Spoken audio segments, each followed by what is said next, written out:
अब यहाँ पर वो कह रहे हैं लेखक कि किस तरह से हम अपना मित्र मंडली को देख करके अपना रोना धोना भूल जाते थे और अपने मित्रों के साथ किस किस तरह के नाटक रचते थे, खेलते थे।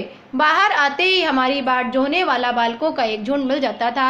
हम उन खेल के साथियों को देखते ही सकना भूलकर बापूजी की गोद से उतर पड़ते और अपने हमजोलियों के दल में मिलकर तमाशे करने लग जाते थे। वो कह रहे हैं कि जैसे ही हम बाहर निकलते थे तो हम देखते थे कि हमारे मित्र हमारा इंतज़ार कर रहे हैं, बाट जो रहे हैं, और हम उनके झुंड में शामिल हो जाते थे और अब उनके साथ में हम खेलने में अपना सिसकना भूल जाते थे। बापूजी की गोदी से उतर करके हम अपने मित्रों के साथ खेलने लग जाते थे और अनेक तरह के तमाशे करने लग जाते थे। तमाशे भी ऐसे वैसे नहीं, तरह तरह के नाटक चबूतरे का एक कोना ही नाटक घर बनता था। बापूजी जिस चौकी पर बैठकर नहाते थे वही रंगमंच बनती थी। उसी पर कंडों के खंभों पर कागज का चंदुआ तानकर मिठाइयों की दुकान लगाई जाती। उसमें चिलम के खोचे पर कपड़े के थालों के डेले के लड्डू, पत्तों की पूरी कचौरियाँ, गीली मिट्टी की जलेबियाँ,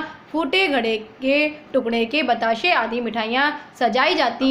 ठीकरों के बटखरे और जस्ते के छोटे छोटे टुकड़ों के पैसे बनते, हम ही लोग खरीदार और हम ही लोग दुकानदार। बापूजी भी 2-4 गोरखपुरी पैसे खरीद लेते थे। वो कह रहे हैं कि हमारे जो नाटक, जो तमाशे होते थे वो भी कोई साधारण नहीं होते थे। हम तरह तरह के स्वांग रचते थे, नाटक करते थे। हमारा जो चबूतरा था वही हमारा नाटक घर होता था और बापूजी जिस चौकी पर नहाते थे वही हमारी रंगमंच होता था हमारा, और हम उस पर सरकंडे के पतले पतले खंभे बना लेते थे और उस पर कागज का तंबू तान देते थे। चंदुआ अर्थात तंबू को तान करके उसमें मिठाइयों की दुकान लगा देते। वो बता रहे हैं हमारी मिठाइयाँ कैसे बनती थी कि हम लोग पत्तों की पूरी कचौड़ी बना लेते थे और गीली मिट्टी से जलेबियाँ बनाते थे। फूटे घड़े के टुकड़ों के बताशे और मिठाइयाँ सजाई जाती थी। और वो कह रहे हैं कि जो जस्ते के टुकड़े होते हैं छोटे छोटे, उनसे ही हमारे पैसे बन जाते थे और हम ही लोग उन सामानों को खरीदते थे। दुकानदार होते थे और ख़रीदार भी हम ही लोग होते थे। कभी कभी वो कह रहे हैं कि हमारे बापूजी भी आकर हमारे इन नाटकों में शामिल हो जाते थे और वो भी खरीदार बन जाते थे। थोड़ी देर में मिठाई की दुकान बढ़ाकर हम लोग घरौंदा बनाते थे।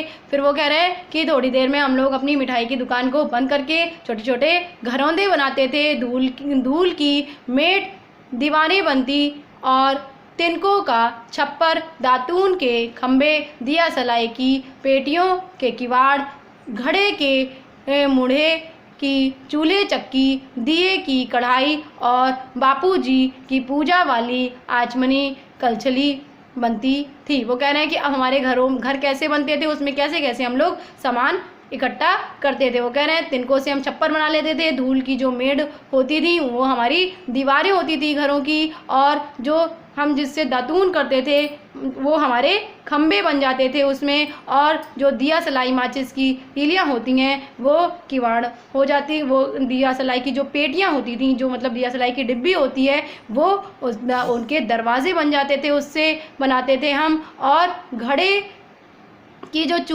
घड़े का जो साइड ऊपर का पार्ट होता है टूटे हुए घड़े का, उससे हम अपने चूल्हे और चक्कियाँ बना लेते थे। और जो छोटे छोटे दिए होते हैं वो हमारी कढ़ाई होती थी, और जिससे बापूजी पूजा में जो आचमन के लिए पानी डालने के लिए जो चम्मच यूज़ होती है, उसको वो कह रहे हैं कि हम उसको कलछिल मान लेते थे। और पानी से हमारा घी बन जाता था। धूल के पिसान और बालू की चीनी से हम लोग जुरार तैयार करते थे। वो कह रहे हैं कि जो बालू होती है वो हमारी चीनी होती थी। इस तरह से हम पूरी दावत को तैयार करते थे। हम ही लोग जुआर करते थे और हम ही लोगों की जुनार बैठती थी। मतलब वो कह रहा है कि हम ही लोग दावत करते थे और हम ही लोग दावत में बैठ करके खाते थे। जब पंगत बैठ जाती थी तब बापूजी भी धीरे धीरे आकर पान के में के अंत में जीमने के लिए बैठ जाते थे। वो कह रहे हैं कि जब हम लोग बैठ के खाते थे, जीमने लगते थे अर्थात खाने लगते थे पंक्ति में बैठ करके, तो हमारे बापूजी भी लास्ट में धीरे से आकर के वहाँ बैठ जाते थे। उनको बैठते देखते ही हम लोग हंसकर और घरौंदा बिगाड़कर भाग जाते थे। वो कह रहे हैं कि जैसे ही हमारे बापूजी आकर बैठते थे तो हम लोग शर्मा करके अपने घरौंदों को बिगाड़ देते थे और हंस करके वहाँ से चले जाते थे, भाग जाते थे। वह भी हंसते हंसते लोटपोट हो जाते और हंसने लगते, फिर कब भोज होगा भोलानाथ। फिर वो भी हंसने लगते थे हम लोगों को हंसता हुआ देख करके और हमसे कहते थे कि अब फिर कब से ये दावत होगी भोला।